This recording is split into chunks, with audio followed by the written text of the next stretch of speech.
Hello, I'm Sarah from Apple's Games, and today I'm going to talk to you about one of PuzzleStones' best features, the multiplayer. Do you remember when you used to play video games together in the same room? Well, with PuzzleStones you can. All you need is one phone and one single copy of the game. Players take it in turns to make matches on the same grid. Not only will you want to create high-scoring matches for yourself, but you also have to avoid leaving opportunities on the screen for your opponent. As such, you're going to have to approach the game very differently to the single player if you want to win. The basis PuzzleStones is built around is that of player choice.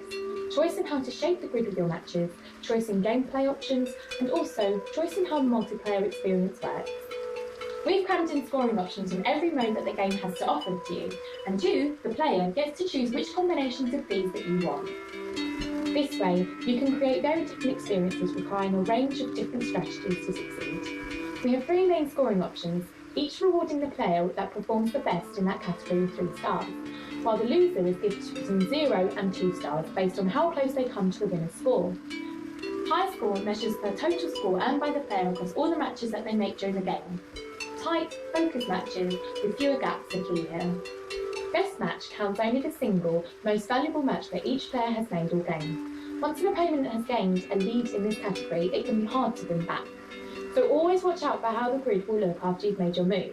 Sometimes it's worth letting some attractive matches go to avoid the risk of setting up an opportunity for the other player. Coverage is territory control. Every time you make a match, all the grid spaces it covers, including any gaps, becomes yours and are marked in the corresponding colour. The player owning most of the grid cells wins. And don't forget that owning your opposition's grid cells actually lowers their scores as well as raising your own.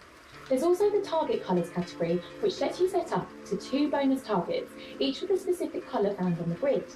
If a player makes the required number of matches on that colour, they will receive 1 additional star.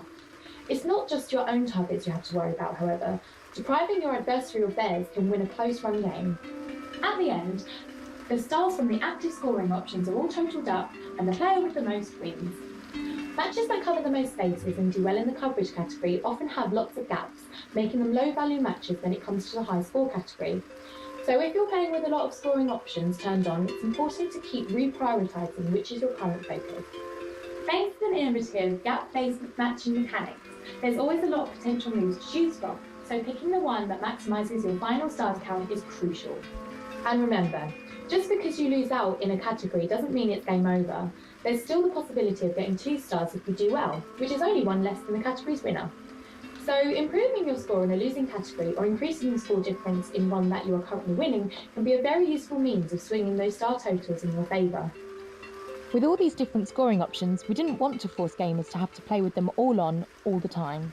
When combined, they create a dynamic, rapidly changing test of skill and wits. But sometimes you're just in the mood for a simple game of high score. Other times, you might want a battle of target colours.